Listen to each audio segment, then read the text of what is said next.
हिंदी व्याकरण। हिंदी व्याकरण में सबसे इम्पोर्टेंट टॉपिक होता है वर्णमाला का। अगर वर्णमाला आपने अच्छे से समझ ली तो हिंदी व्याकरण की आधे से ज़्यादा टॉपिक आपके कंप्लीट हो जाएंगे इसी से। जैसे कि संधि,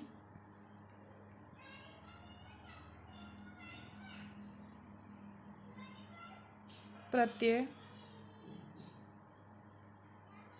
उपसर्ग,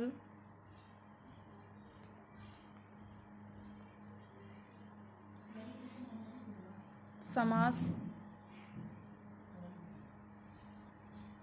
ये 5 टॉपिक लगभग वर्णमाला से रिलेटेड है। अगर वर्णमाला आपने अच्छे से समझ ली तो ये आपके टॉपिक आराम से क्लियर हो जाएंगे इसी से। मेन जो टॉपिक है इसमें संधि का। संधि को समझने के लिए सबसे पहले आपको वर्णमाला का अच्छे से ज्ञान होना ज़रूरी है। तो टॉपिक स्टार्ट करते हैं। हिंदी व्याकरण में इन दोनों प्रकार के वर्णों को स्वर तथा व्यंजन के नाम से जाना जाता है। इस प्रकार हिंदी में प्रयुक्त होने वाले वर्ण 52 हैं। फ्रेंड्स, अगर कुल वर्णों की संख्या पूछी जाए तो 52 वर्ण होते हैं।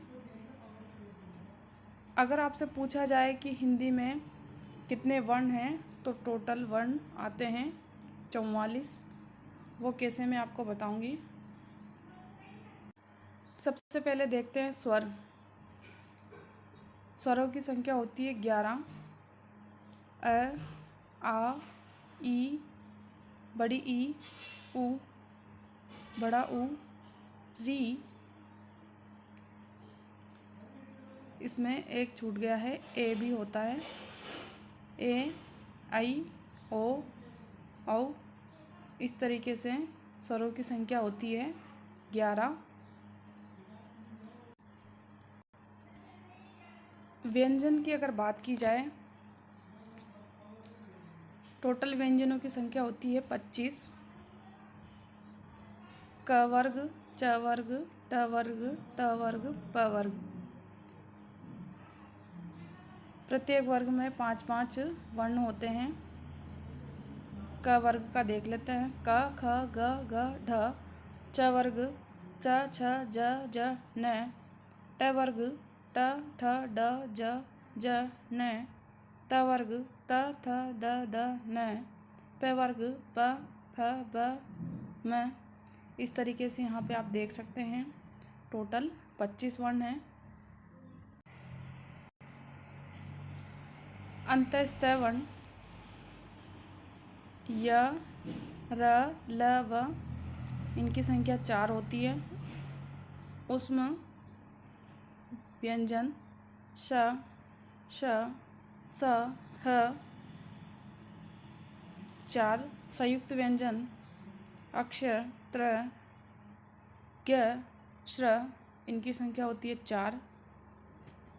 द्विगुण ड़, ड़, इनकी संख्या होती है 2। अयोगवाह अनुस्वार जो ऊपर बिंदी लगती है वो, और विसर्ग इस तरीके से विसर्ग की 2 बिंदी लगती है, इनकी संख्या होती है 2। यहाँ पे आप देख सकते हैं इस तरीके से अ और अह विसर्ग इस तरीके से लगते हैं।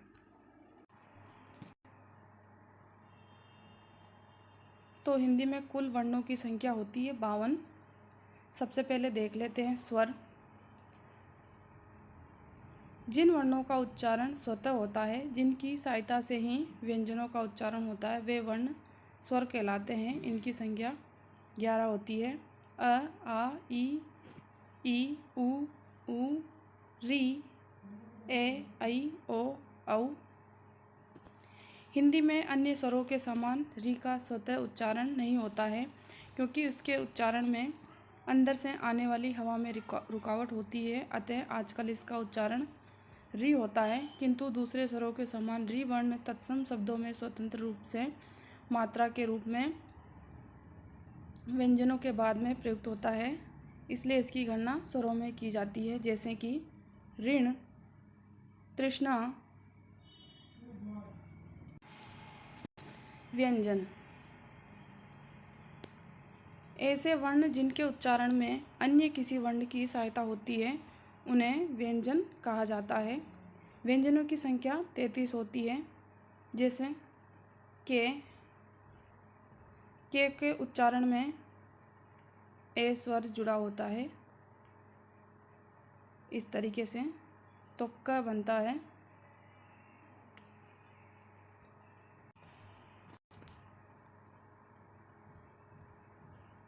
क वर्ग क ख ग ढ ढ च छ ज ज न ट।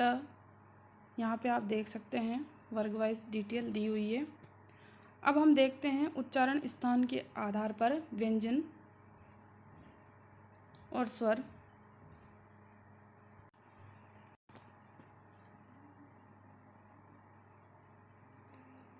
क वर्ग, सबसे पहले हम देखते हैं के वर्ग का। क वर्ग का उच्चारण कंठ से होता है, स्टार्टिंग में कंठ। च वर्ग का उच्चारण तालु से होता है। ट वर्ग का उच्चारण मूर्धा से होता है। त वर्ग का उच्चारण दंत से होता है। और लास्ट का बचता है प वर्ग का उच्चारण ओष्ठ से होता है।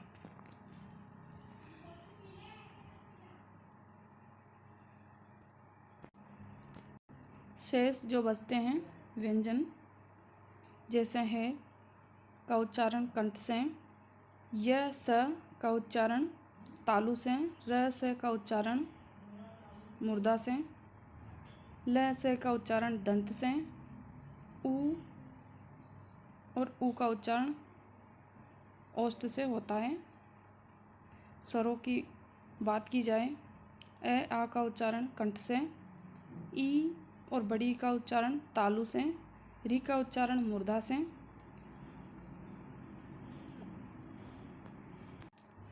सबसे पहले हम देखते हैं प वर्ग का उच्चारण, जैसे कि ओष्ठ से होता है।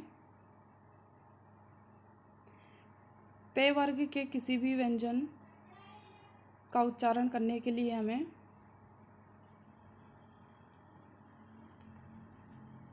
ओष्ठ की ज़रूरत पड़ती है, तभी हम इसका उच्चारण अच्छे से कर पाएंगे।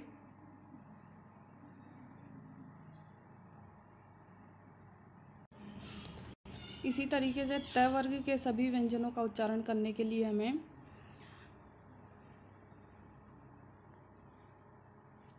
यहाँ पे आप देख सकते हैं दंत,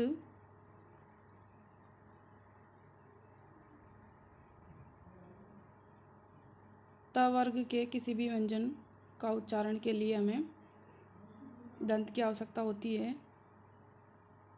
इसी तरीके से ट वर्ग के लिए मूर्धा की यानी मसूड़ों की, और च वर्ग के लिए तालु की, क वर्ग के लिए कंठ की। ए ऐ ए धन ई कंठ और तालु दोनों की ज़रूरत होती है। इसी तरीके से ओ औ अ और उ से मिलकर बनता है, तो इसमें कंठ और ओष्ठ, तो इस ए और औ का उच्चारण स्थान कंठोष्ठ होता है। कंठ और ओष्ठ दोनों से होता है। कैसे हम बोलेंगे,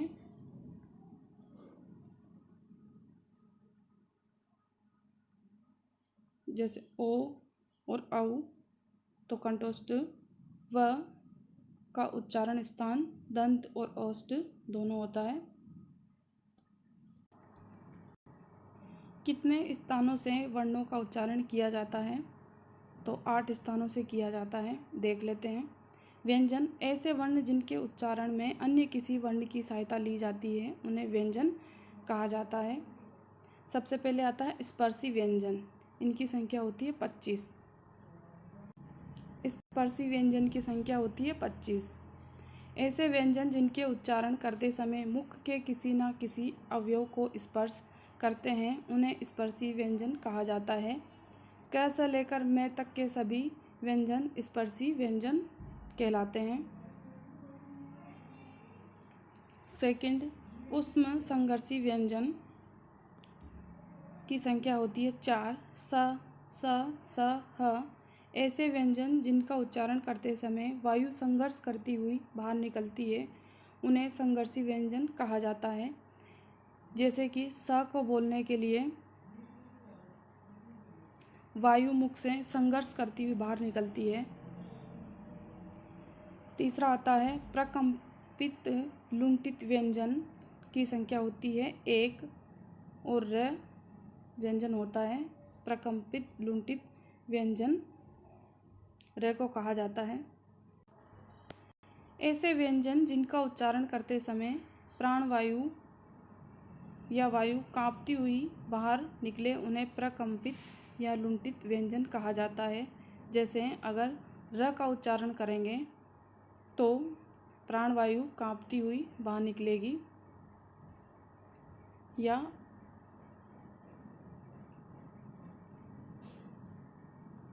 इसको लुंठित व्यंजन कहा जाता है, र व्यंजन को। फोर्थ, पार्श्विक व्यंजन की संख्या होती है 1। ल को पार्श्विक व्यंजन कहा जाता है। क्यों कहा जाता है देख लेते हैं। ऐसे व्यंजन जिनका उच्चारण करते समय जिह्वा दांतों के बीच में आकर खड़ी हो जाती है। जैसे हम ल बोलेंगे तो जिह्वा दांतों के बीच आके खड़ी हो जाएगी, तो वायु बगल या साइड से बाहर निकलती है, उन्हें पार्श्विक व्यंजन कहा जाता है। पार्श्विक व्यंजन की संख्या 1 है। फिफ्थ, अर्धस्वर व्यंजन। ऐसे व्यंजन जिनकी गणना तो व्यंजन में की जाती है लेकिन उच्चारण स्वर के समान होता है, इन्हें अर्धस्वर व्यंजन कहा जाता है। देख लेते हैं कौन कौन से हैं। य और व 2 होते हैं अर्धस्वर, य और व। इनको बोलने में स्वर के जैसा लगता है लेकिन ये स्वर नहीं होके व्यंजन होते हैं, इसलिए इनको अर्धस्वर कहा जाता है। प्रकंपित व्यंजन र और ल दोनों होते हैं। 6 आता है ताड़नजात उक्षिप्त फेंका हुआ द्विगुण। इनकी संख्या 2 होती है। जिनका उच्चारण करते समय हमारी जीवा गोल हो जाती है। इस तरीके से अगर बोलेंगे हम ड़ को बोलेंगे तो जीवा गोल हो जाएगी। ड़ और ड़ 2 व्यंजन आते हैं तथा मुर्दा से टकराती है तो उसे उक्षिप्त व्यंजन कहा जाता है। हिंदी में उक्षिप्त व्यंजनों की संख्या 2 होती है। ड़ और ड़। 7 अयोग वा। इनकी संख्या 2 होती है। अ और अह। ऐसे व्यंजन जिनकी गणना ना तो स्वर में की जाती है और ना ही व्यंजन में, उन्हें अयोगवाह वर्ण कहा जाता है। इनकी संख्या 2 होती है। इस तरीके से अनुस्वार और विसर्ग रूप में ये प्रयुक्त होते हैं। 8वां नासिक्य व्यंजन। इनकी संख्या होती है 5। ऐसे व्यंजन जिनका उच्चारण करने पर वायु मुख के साथ साथ नाक से भी बाहर निकलती है, उन्हें नासिक्य व्यंजन कहा जाता है। हिंदी के सभी पंचम वर्ण नासिक्य व्यंजन कहलाते हैं। ण, न, ण, न, म। इनको बोलने पर वायु नाक से बाहर निकलती है, इसलिए इनको नासिक्य व्यंजन कहा जाता है। 9 संयुक्त व्यंजन। इनकी संख्या 4 होती है। ऐसे व्यंजन जो 2 या 2 से अधिक व्यंजनों से मिलकर बने हों उन्हें संयुक्त व्यंजन कहा जाता है। संयुक्त व्यंजनों की संख्या 4 होती है। क्ष, क और स से मिलके बनता है क्ष। इसी तरीके से त्र, त और र से मिलकर बनता है त्र। इसी तरीके से स्र, श और र से मिलकर बनता है श्र। इसी तरीके से ग, ज और न से मिलकर बनता है ग।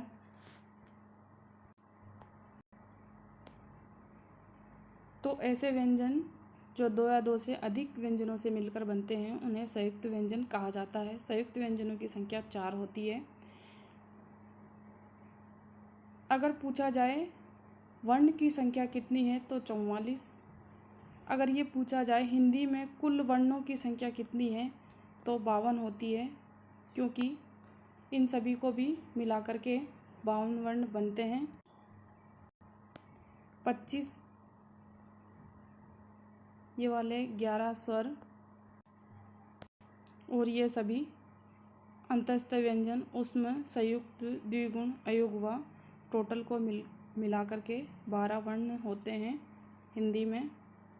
अगर इनको नहीं मिलाया जाए और वर्णों की संख्या मात्र पूछी जाए तो 44 होती है, जिसमें 33 तो होते हैं व्यंजन और 11 स्वर होते हैं। इस तरीके से इनकी संख्या हो गई है 44। यहाँ पे आप देख सकते हैं। तो कभी कभी ये क्वेश्चन कंफ्यूज करता है। अगर आपसे पूछा जाए कुल वर्णों की संख्या तो आपको 52 राइट करना है। अगर आपसे पूछा जाए हिंदी व्याकरण में वर्ण की संख्या, अगर कुल शब्द नहीं जुड़ा हो तो वर्ण की संख्या होगी 44। अगर आपसे कुल वर्णों की संख्या पूछी जाए तो 52 होती है। स्वर होते हैं 11, व्यंजन होते हैं 33, टोटल 44। स्वर तंत्रिकाओं में कंपन के आधार पर 2 तरीके के व्यंजन होते हैं, देख लेते हैं। सघोष, अघोष। सबसे पहले आते हैं सघोष। ऐसे वर्ण जिनके उच्चारण में स्वर तंत्रिकाओं में कंपन होता है उन्हें सघोष या घोष व्यंजन कहते हैं। किसी भी वर्ग का तीसरा, चौथा, पांचवा य, र, ल, व, ह तथा सभी स्वर सघोष होते हैं। सघोष वर्ण की संख्या होती है कितनी? 31, जबकि व्यंजनों की संख्या होती है 20। यानी कि व्यंजनों की संख्या 20 होगी, जिसमें से 11 स्वर होते हैं, टोटल मिला के 31। घोष व्यंजन। ऐसे वर्ण जिनके उच्चारण में स्वर तंत्रिकाओं में कंपन नहीं होता उन्हें अघोष वर्ण कहा जाता है। किसी भी वर्ग का पहला, दूसरा वर्ण स, श, स अघोष वर्ण कहलाते हैं। इनकी संख्या 13 होती है। सघोष में सघोष व्यंजन होते हैं किसी भी वर्ग का तीसरा, चौथा और पांचवा। यहाँ से लेके यहाँ तक के सारे व्यंजन सघोष होते हैं या घोष होते हैं, प्लस 11 स्वर। इसी तरीके से किसी भी वर्ग का पहला, दूसरा वर्ण अघोष होता है। श, स और स व्यंजन भी अघोष होते हैं। अघोष व्यंजनों की संख्या 13 होती है। यहाँ पे आप देख सकते हैं। ऐसे वर्ण जिनके उच्चारण में स्वर तंत्रिकाओं में कंपन नहीं होता उन्हें अघोष वर्ण कहा जाता है। किसी भी वर्ग का पहला और दूसरा वर्ण स, श, श अघोष वर्ण माने जाते हैं। इनकी संख्या 13 होती है। प्राणवायु के आधार पर वर्ण 2 प्रकार के होते हैं, अल्प प्राण और महाप्राण। अल्प प्राण पहला, तीसरा, पांचवा य, र, ल, व स्वर 30 होते हैं टोटल। महाप्राण किसी भी वर्ग का दूसरा और चौथा व्यंजन श, स, ह 14 होते हैं महाप्राण। ह व्यंजन को काकल्य व्यंजन भी कहा जाता है। बहुत से एग्जाम में ये वाला क्वेश्चन पूछा जाता है।